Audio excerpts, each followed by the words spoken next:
Então vamos fazer agora uns exercícios de conjuntos numéricos na página 26 da frente B. Aqui vamos fazer primeiramente os testes. Teste 1. Considere A e B números naturais quaisquer. Podemos afirmar corretamente que... Então ele faz várias operações com A e B e pergunta qual é de fato um número natural sempre. Porque A e B são números naturais quaisquer, você pode pensar em quaisquer dois números. Outra pessoa vai pensar em outros dois, mas uma dessas alternativas é sempre verdadeira. Um jeito de a gente mostrar que uma delas é falsa, que cada uma é falsa, é achar um contra-exemplo. Então, A sobre 2 será um número natural. A gente pode pensar, vamos dizer que A é igual a 5. Então vai dar 5 sobre 2. Isso não é um número natural. 2,5. Pronto. A não pode ser verdade. Ela é, às vezes, quando A é par. Aí sim, mas a gente quer saber qual dessas alternativas é sempre verdadeira. A sobre B é a mesma coisa. Se eu chamar A de 5 e B de 2, é o mesmo exemplo de antes. Então nem sempre vai ser um número natural. Às vezes vai. Se eu fizer A igual a 10, B igual a 3, também continua não sendo. Raiz quadrada de A será um número natural. Nem sempre, né? Até o irracional mais famoso é raiz de 2. Um dos mais famosos. A ou 2, que é o A, é natural. Mas o raiz de A não é nem inteiro nem racional. É irracional. Então com certeza não é. Vamos pular essa D por enquanto. E aí fala, A menos B será um número natural. Vamos pensar. Aqui em cima, A igual a 10 e B igual a 3. A menos B, 10 menos 3, 7. Dá. Mas e se eu fizer o contrário? A igual a 3, B igual a 10. Vai dar 3 menos 10 menos 7. Não é natural. Então, aí também não é verdadeira. Só sobra a D. A vezes B será um número natural. Sempre. A gente diz até o seguinte. Existe essa ideia de que o conjunto dos números naturais é fechado em relação à adição e multiplicação. Então sempre que eu somar dois números naturais, dois números que estão aqui, não tem como eles fugirem daqui. Não tem como eles saírem para cá, para os inteiros que não são naturais, ou fugir para cá, fugir para cá. Não tem como, eles ficam fechados aqui dentro. Quando eu somo ou multiplico. E isso acontece também nos inteiros. Se eu somar ou multiplicar dois inteiros, eles permanecem lá. Então é interessante a gente ver como eu consigo criar novos números. Para os naturais, dá para eu criar novos números com a divisão, com a subtração, com a radiciação. É o que ele pergunta aqui. Aqui não tem o A mais B. Se tivesse assim, A mais B será um número natural. Também é verdade. Porque tanto a adição quanto a multiplicação fecham o conjunto dos números naturais. Não tem como você escapar de lá. Usando somente números naturais. Questão 2. Então temos 4 afirmativas. Vamos ver qual ou quais são verdadeiras. Π é um número racional. Mentira. Ele junto com a raiz de 2 é um dos primeiros irracionais. Existe um número racional cujo quadrado é 2. Então a gente está buscando um número cujo quadrado é 2. Que número é esse? Ou quais são esses números? Então lembre-se que para isolar quadrado eu passo a raiz. Só que como aqui é par, eu tenho que passar também o mais ou menos. Porque eu tenho que permitir a chance do negativo ser a resposta também. Afinal, menos raiz de 2 ao quadrado também é 2. Então eu tenho duas respostas. O mais raiz de 2 e o menos raiz de 2. Nenhum deles é racional. Então isso aqui também é falso. Não existe um número racional, cujo quadrado é 2. Se A é maior que zero, então menos A é menor que zero. Isso aí, essa aqui é a definição de números opostos. Então você pode pegar qualquer número positivo. Se A é positivo, o oposto dele tem que ser negativo. Pensa na reta numérica. Você pega o espelhado dele. Então se aqui eu tenho 3, menos 3 vai ser negativo. Você tem 1 milhão, que é positivo, menos 1 milhão vai ser negativo. Então essa aqui é verdadeira. Todo número primo é ímpar. Falso. Nós temos o 2. 2 é primo e par. É o único, né? Então a resposta correta é a 3. A proposição 3 é verdadeira. Questão 5. Ele fornece 3 conjuntos e faz 5 afirmações aqui. O conjunto A é formado pelos elementos x, tal que x é natural, ou seja, esse aqui é o conjunto dos números naturais. Vamos até colocar aqui. Isso aqui é natural. A B é dos racionais e a C dos reais. Feito. E ele fala, então, menos 3 pertence à intersecção dos 3. Vamos analisar uma por uma, mas antes de eu fazer isso, eu vou substituir o A por natural, B por racional e C por real, para ficar mais fácil de interpretar. E graças à mágica da edição, já temos aí trocado. Para vocês não demorou nem um segundo, para mim demorou mais de 1 minuto. E agora fica mais fácil nós analisarmos. Deixa eu pegar aqui o diagrama, para a gente ver isso aí. Esse diagrama vamos usar em praticamente todos os exercícios. Esse é um dos que você pode encontrar pela internet aí. Esse é bem fiel, colorido, bonitinho. E está correto, o que é importante. Então, o menos 3 pertence à intersecção desses 3 conjuntos. Intersecção é tudo que tem em comum. Então vamos lá. O que há em comum entre naturais, racionais e reais? Reais são todos eles. Racionais é só essa metade. E natural é só aqui dentro. Você vai fazer a intersecção dos 3, vai sobrar só o que está aqui dentro, porque só o que está aqui, por exemplo, o 5, ele é tanto natural, quanto racional, quanto real. Se você for pegar o menos 2, que está aqui, ele é racional, está aqui dentro, nessa metade, e real, está dentro de tudo, mas não está dentro dos naturais, então o menos 2 não pode, por exemplo. Ou o menos 3 também não. Então, esse conjunto aqui, ó, dá pra gente colocar aqui, ele nada mais é do que o conjunto dos naturais, quando eu faço a intersecção. E o menos 3 não pertence ao conjunto dos naturais, então isso aqui é falsa. A 2, 5 pertence à intersecção dos naturais com os racionais. Novamente, intersecção natural e racional. O que é comum entre os dois? Só os naturais. Como ele está dentro dos racionais, a intersecção fica igual a ele mesmo, ao menor conjunto, ao que está contido. Então isso aqui é igual aos naturais. E o 5 é natural? Sim. Então isso aqui é verdadeira. 4. Raiz de 3 pertence a isso aqui. Agora é a união dos 3. A união. Então eu tenho isso, eu vou unir com os racionais. Como os racionais já contêm os naturais, quando eu jogo os naturais dentro da conta, ele não adiciona nada. É aquele esquema de eu fazer um acordo de ler livros com um amigo meu, sendo que todos os livros que eu tenho, ele tem. Ele não tem vantagem nenhuma com esse acordo aí, porque eu não adiciono nenhuma informação nova para ele. Então ficou, se eu unir só o natural com o racional, fica igual ao racional. E quando eu for unir isso com os reais, já que real já é tudo, não tem mais o que eu adicionar ali. Real, os reais já são tudo. Todos os números aqui. Então isso aqui, para os reais não muda nada. Fica igualzinho aos números reais.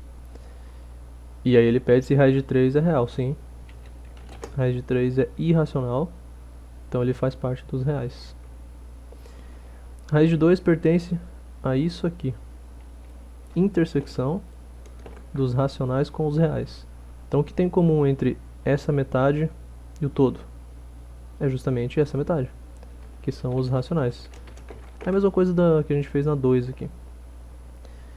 Então ele quer saber se o raiz de 2 é racional. Não é. Ele é irracional. O raiz de 2 está nessa metade rosa aqui, não nessa. Por fim, temos esse conjunto aqui formado pela diferença entre os racionais e os naturais. Então eu vou pegar toda essa metade aqui racionais e vou tirar, vou fazer um buraco aqui nos naturais. Eu vou eliminar todos os naturais, estou fazendo menos. Está pedindo se meio pertence a isso. Vejam, meio, ele não é natural, é 0,5, né? Não é inteiro. O meio está aqui dentro, dessa parte laranja aqui. Quando eu tirar os naturais, eu vou manter tudo que está aqui. Vou manter todo o azul, vou manter todo esse laranja, só vou tirar esse amarelinho aqui dos naturais. Então o meio pertence sim ao que restar quando eu tirar os naturais, porque eu estou perdendo só os naturais. O meio não é natural, então eu não perco o meio. Então essa aqui é verdadeira. Questão 10.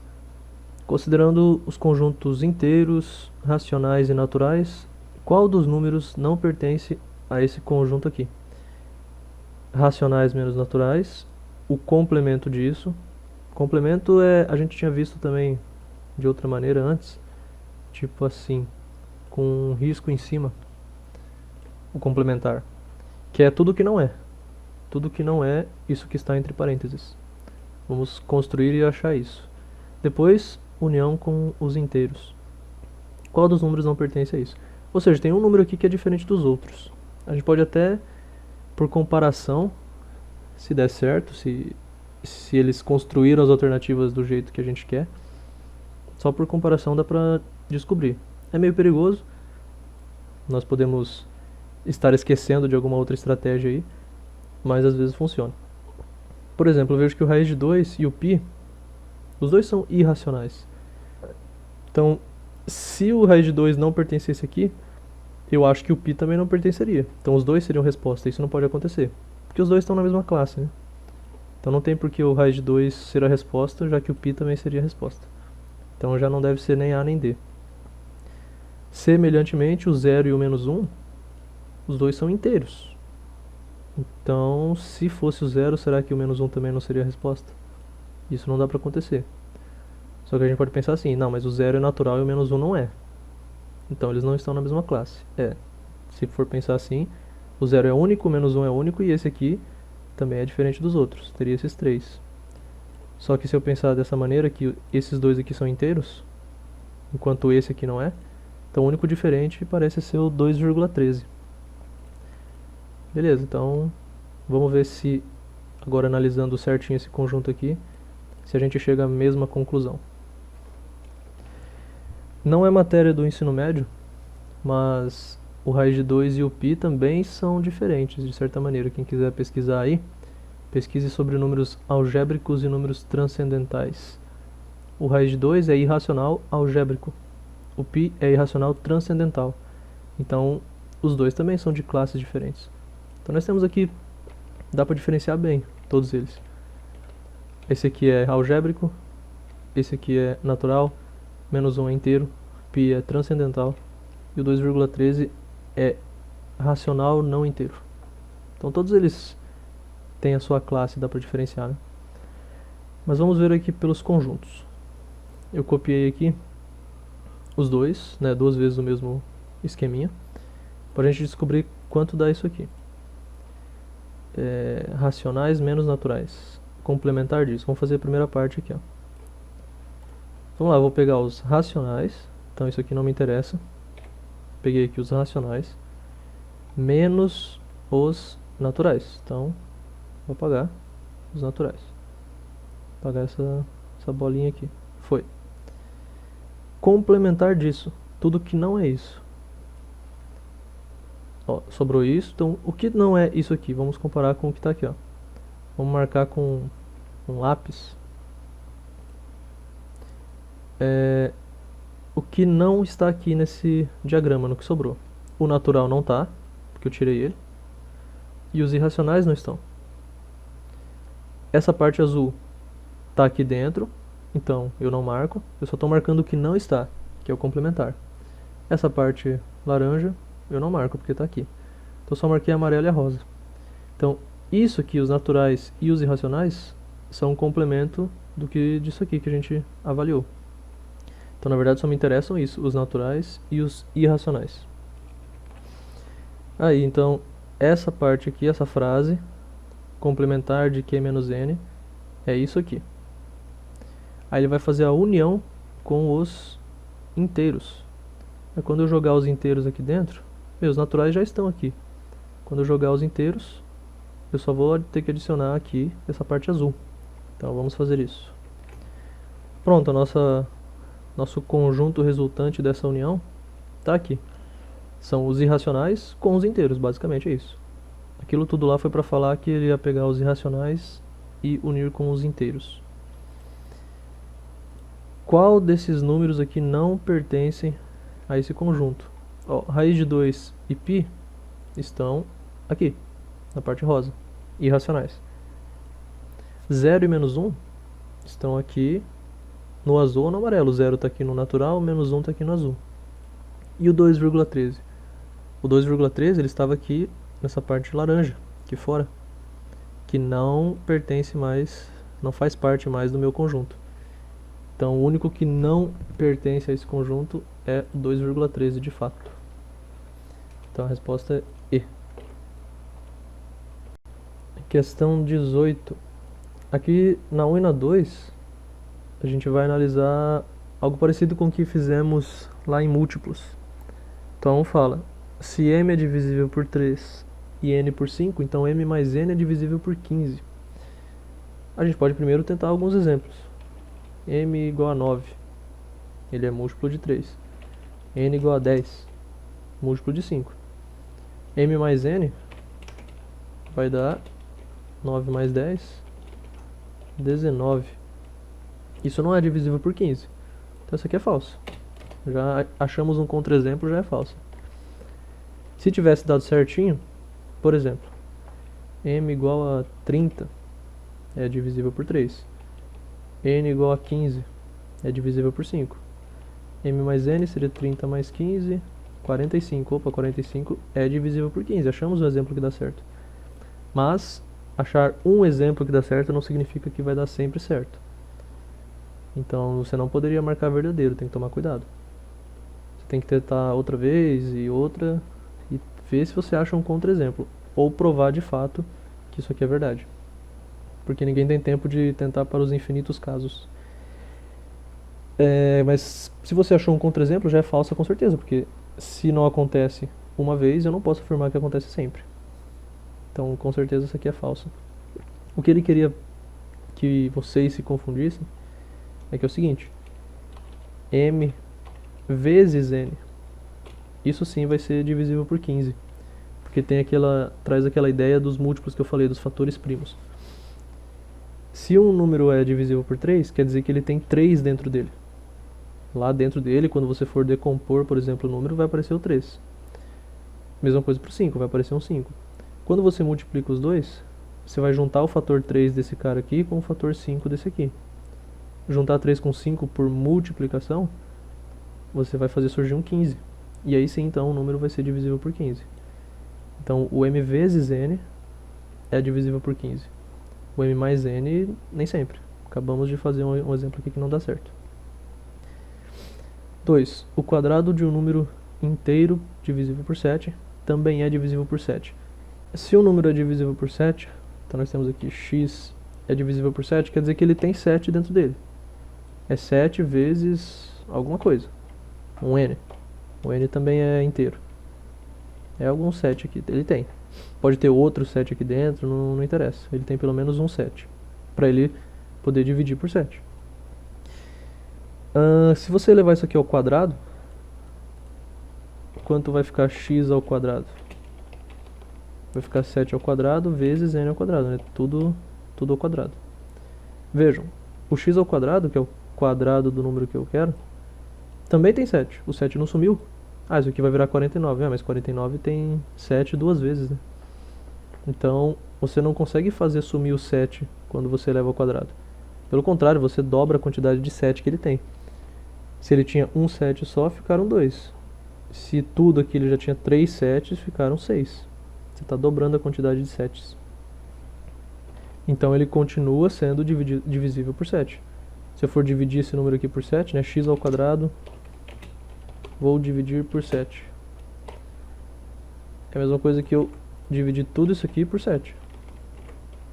Eu consigo simplificar isso, né? Esse 7 aqui de baixo simplifica com um dos 7s aqui em cima. Então, no fim das contas vai ficar assim. Vejam, eu fiz a divisão por 7 e o que me restou ainda foi um número inteiro. Isso é a definição de múltiplo, né? O x ao quadrado é múltiplo de 7 porque quando eu dividi ele por 7, o que restou não tinha vírgula. O 7 não tem vírgula e o n é um número inteiro, não tem vírgula também. Então, sempre, se o número é divisível por 5, você elevar ao quadrado, multiplicar por um número natural, você não vai fazer sumir aquele 5 de lá. Então ele vai continuar sendo divisível por 5. Agora, você somar um número, aí você pode fazer ele perder essa característica. Por exemplo, 5 é divisível por 5. Se eu somar 1, ele perdeu o 5 dali. O 6 não tem fator 5 dentro dele. Agora, se eu multiplicar por 10, eu vou ter 50 que continua tendo 5 dentro dele ali, o fator. Se o resto da divisão de um inteiro por 3 é ímpar, então esse inteiro, esse n, é ímpar. Bem, vamos fazer uma divisão por um número, por 3. Ou vai dar a divisão exata, com o resto 0, ou o resto vai ser 1 ou 2. Não tem outra possibilidade. Resto 3 não existe, porque o número já é 3. Se ele tem resto 3, quer dizer que dá para você dividir novamente por 3. Então, só tem 3 opções. Ou o resto é 0, ou 1, ou 2. O único resto que é ímpar, então, nesse caso, é 1. Então, ele está falando basicamente assim. Se o resto da divisão de um inteiro por 3 é 1, que o único resto ímpar é 1 aqui, então esse número é ímpar. Vamos pensar o 7. 7 por 3. 7 por 3, eu sei que o 6 dá para dividir por 3. E o 6 para 7 falta 1. Ah, então o resto dá 1. Resto 1. Realmente o 7 é ímpar. Vou pegar outro, 13. Eu sei que o 12 dá para dividir por 3. Para 13, falta 1, então o resto é 1. O 13 é ímpar, parece que dá certo. Então você vai lá e marca verdadeiro. Cuidado. Vamos pegar agora, por exemplo, um pequeno. Pode ser o 16. Eu sei que o 15 dá por 3. O 15 para o 16, o resto é 1 também. O resto. E o 16 não é ímpar. Então, não é sempre verdade isso aqui. Se você for ver os números que quando dividem por 3 dão o resto 1, vai ficar alternando entre par e ímpar. Por exemplo, o primeiro dos números que quando você divide por 3 dá resto 1 é o 1. 1 dividido por 3 dá quociente 0. Você não consegue dividir nenhuma vez. E sobra 1. Depois vem o 4. Vai dar quociente 1. Você consegue dividir uma vez, mas sobra 1. Depois vem o 7. Vai somando 3. Você vai achando todos os que tem resto 1 com o 3. Opa, 22. E aqui a gente alterna. Ímpar, par, ímpar, par. Então, nada a ver essa questão aí. Assim, ela é interessante, né? Mas a afirmação com certeza é falsa. E a de cima aqui a gente não tinha colocado verdadeira. Essa 8 é mais tranquila. Então nós temos dois números positivos. Existe um número n natural, tal que ele é maior que a razão entre esses dois. Sim, sempre existe. Você pode me falar aí quaisquer dois números. Não pode ser infinito, porque infinito não é número. Não pode ser zero, porque zero não é positivo. Quaisquer dois números positivos. Eu vou fazer a divisão entre eles. Pode ser quebrado, pode ser irracional. Fala qualquer número você quiser. Vou fazer a razão entre eles. Por exemplo, a razão entre eles deu 3,5. Existe algum número natural que é maior que 3,5? Sim, né? Ah, mas não deu 3,5 não, deu 3.500.000. Escolhi números assim que deu uma razão muito alta. Beleza. Existe algum número natural que é maior que isso? Sim, sempre vai existir. Então, esse aqui é verdadeiro com certeza. Você sempre pode pensar num número maior. Não tem como você pensar no maior que existe, porque não existe o maior de todos.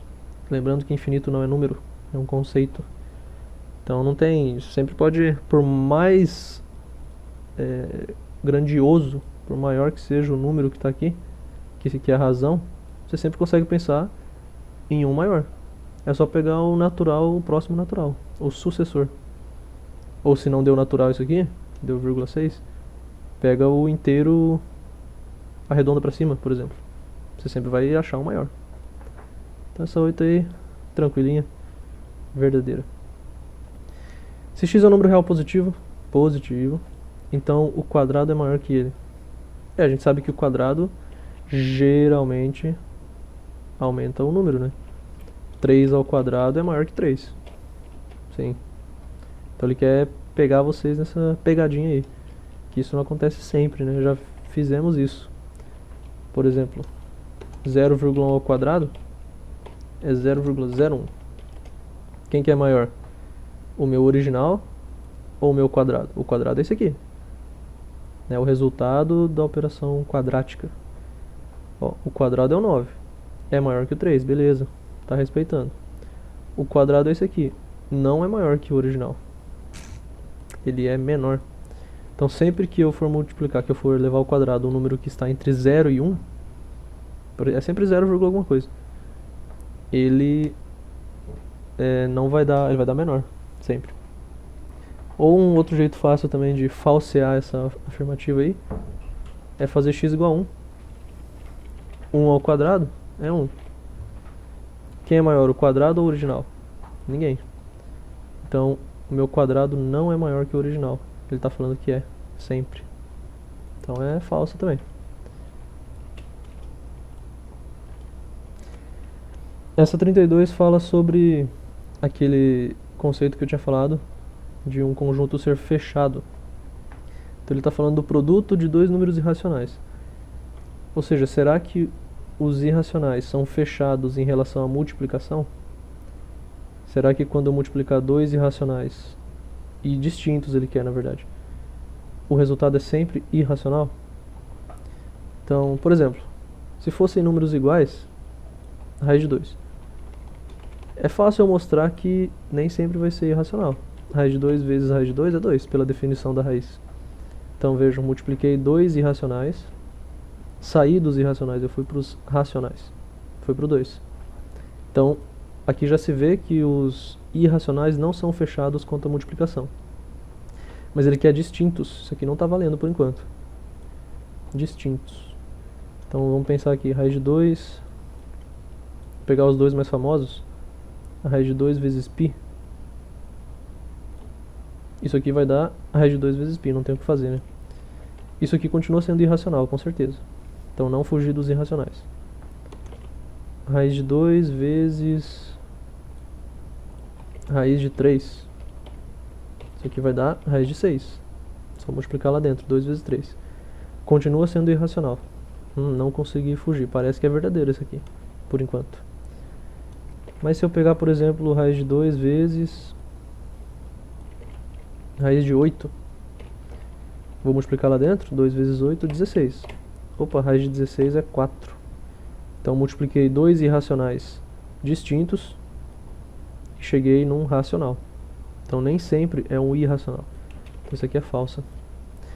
De fato, os irracionais não são fechados quanto à multiplicação. Nem quanto à soma, por exemplo. Eu vou somar dois números irracionais diferentes. Vou somar o raiz de 2 com o menos raiz de 2. São diferentes, eles são opostos. Isso aqui é alguma coisa mais diferente que opostos. Então eu tenho aqui raiz de 2 mais o oposto dele. Isso aqui vai dar 0. Então eu somei dois irracionais e cheguei num racional. O 0 é racional, ele é inteiro. É natural, inclusive. Então os irracionais não são fechados nem quanto à adição. Última questão, voltem lá para situações 2. Ele fornece dois conjuntos, inclusive com notações diferentes. Aqui, conjunto original, conjunto raiz. E aqui, intervalo, notação especial de intervalos. Ele pede para determinar a intersecção, a união e a diferença. Vamos fazer por retas. Inclusive, ali na apostila ele fornece as retas para você trabalhar em cima delas. Então vamos lá, vamos construir primeiro o A e o B. Trouxe uma reta aqui. O A é o seguinte: x é real e pertence ao intervalo de 0 a 3, mas não inclui o 3. E inclui o 0. Então é 0 a 3. Então a gente vai colocar aqui, por exemplo, meio arbitrário aqui a posição. Aqui o 0. E aqui o 3. Então vamos tentar escrever aqui o 3. O 3, aí. E o 0. Esse 0 é mais fácil fazer assim, ó. 0. Pronto. Tá bonito. O 0 e o 3. E como a gente fazia com cobrinha. Então vem aqui do 0 até o 3. Fechou. Agora faltam os extremos. Aqui a gente vai ter bolinha aberta ou fechada, aqui aberta ou fechada. Vamos ver agora o que está acontecendo aqui de novo. O 0 faz parte do meu intervalo. Então se ele faz parte, ele é fechado. Então a bolinha é cheia. Vou até dar um zoom aqui. A bolinha é cheia. Então dá pra pintar aqui. Pronto. Bolinha cheia. O 3 não faz parte. Vejam. O x tem que ser menor que 3, não igual. Então se ele não faz parte, a bolinha é aberta mesmo. Só dá um... Pronto. Tá aberto aí. Olha aí. Fizemos o nosso conjunto A. Bonitinho, nosso intervalo aqui também é um conjunto. Aqui embaixo vamos fazer o B. Então vou fazer agora. Aqui é o conjunto B. Vamos ver quais são os limites dele. De 1 a 5. Mas vejam, o 5 é fechado, está virado para ele. E o 1 é aberto, está virado para fora. Mas beleza, de 1 a 5. Então vamos fazer essa parte primeiro. Aqui vai ser o 1. E o 5 eu vou colocar para cá. O 1 eu coloquei aqui entre o 0 e o 3. Dava até para ter colocado um pouquinho mais para cá, mas não estou usando régua, não tem tanto essa proporcionalidade. O importante, a gente vai ver ali, eu vou mostrar depois para resolver isso aqui, ó, intersecção, união e diferença, é você colocar o 1 entre o 0 e o 3, fazendo a sequência 0, 1, 3, 5. Isso é importante para definir corretamente as regiões. O tamanho que fica não interessa muito. Beleza. Então, nós sabemos que aqui a cobrinha vem aqui do 1 ao 5. Vou colocar aqui o 5. Perfeito. Aí. E o 1 tá lá. Agora a gente faz as bolinhas. Aqui e aqui. Relembrando, 1 é aberto, 5 é fechado. Então, vamos fazer isso aí. O 1 é aberto, então eu vou apagar aqui. Pronto. E o 5 é fechado. Eita, pintei até a reta ali. Aí.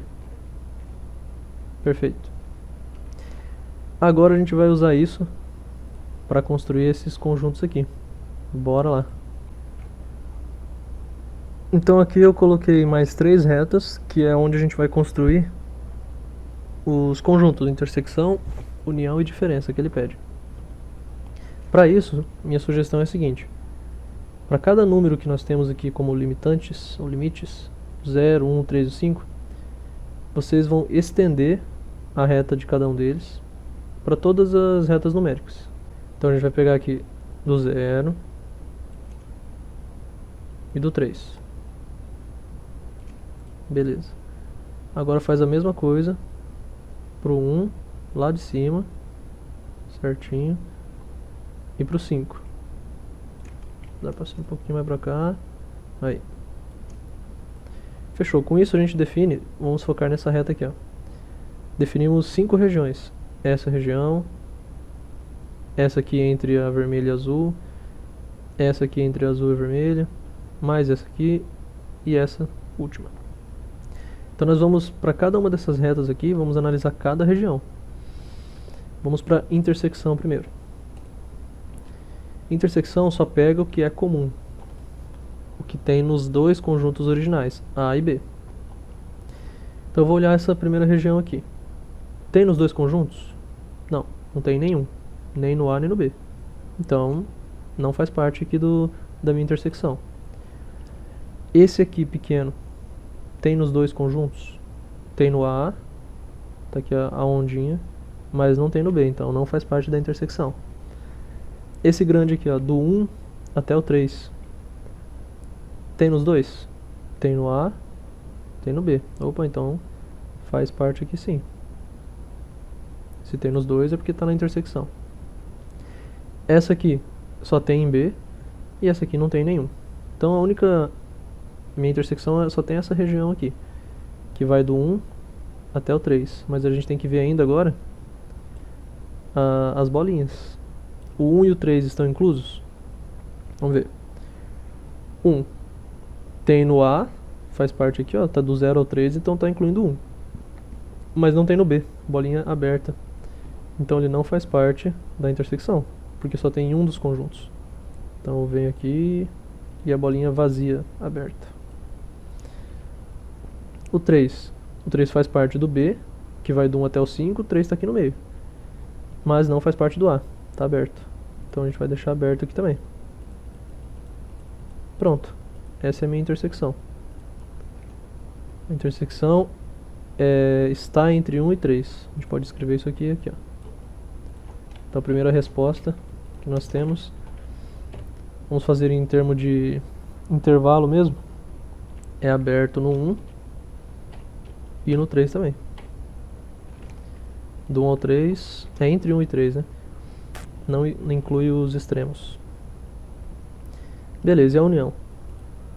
A união é mais fácil, a união é, se está em um dos conjuntos, tem que estar na união. Então vamos analisar essas duas retas aqui de cima. Essa aqui já foi, não vamos usar mais essa intersecção.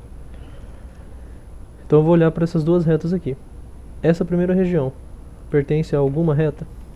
Não tem aqui no A, não tem no B, então não faz parte. Essa segunda pertence ao A, né? O A tem, então vem para cá também. Beleza.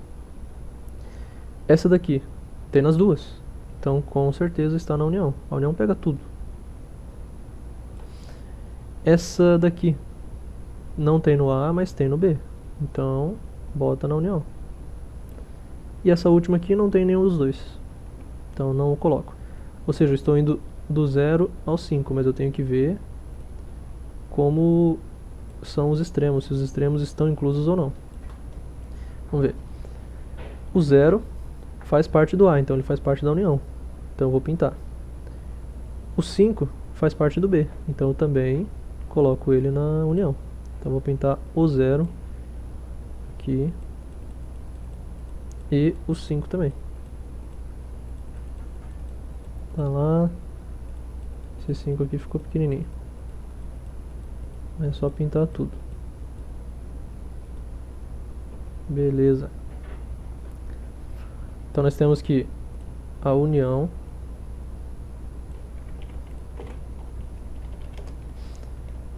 é fechado no 0 e 5. Por fim, a diferença. Então eu tenho A menos B.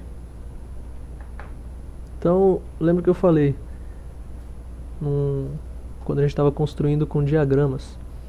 Quando eu for fazer a diferença, é interessante eu começar pela minha base, que é o A, e de lá eu tiro o B. Então vamos ver. Eu vou copiar o A, vou colocar o A para cá. O A é de 0 a 3, fechado aqui, coloca assim, aberto aqui. Beleza. Então nós temos aí fechado no 0, aberto no 3. Só copiei o A. Daqui eu vou tirar o que tem em B. Então vamos olhar B aqui, que é o azul. Eu olho cada região. Essa região pertence a B? Vejo que não. Então eu não tiro, mantenho. Por fim, só tem mais essa segunda região para analisar. Essa aqui pertence a B? Opa, tem sim. Então eu sou obrigado a tirar. Vou tirar toda essa parte aqui. porque eu estou tirando B. Então eu vou tirar isso aqui. Fechou. Agora eu só vou construir a minha reta novamente.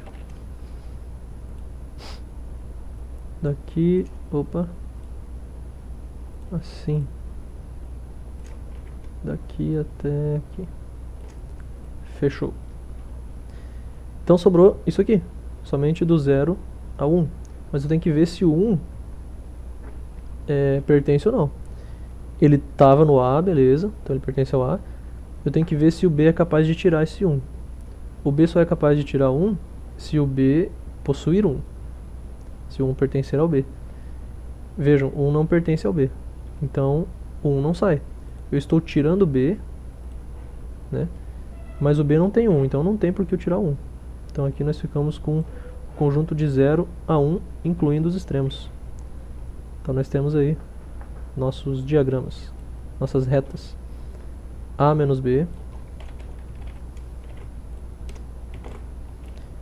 vai ser fechado em 0 e 1. Opa, ponto e vírgula. Fechou. Então, uma sugestão é fazer com retas.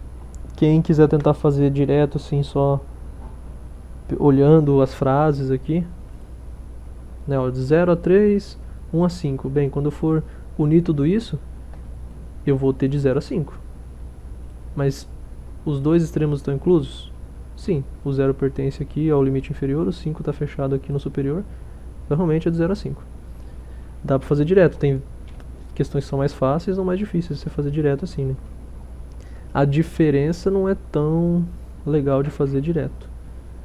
Você tem que ver, eu tenho de 0 a 3, mas eu perco de 1 até 5, então eu perco de 1 até 3, fica um pouquinho mais confuso. Mas dá pra fazer também. Beleza? Então, com esses exercícios a gente fecha a aula 3 da frente B. Qualquer dúvida, sabe que eu estou à disposição. E se matricule no canal. Obrigado.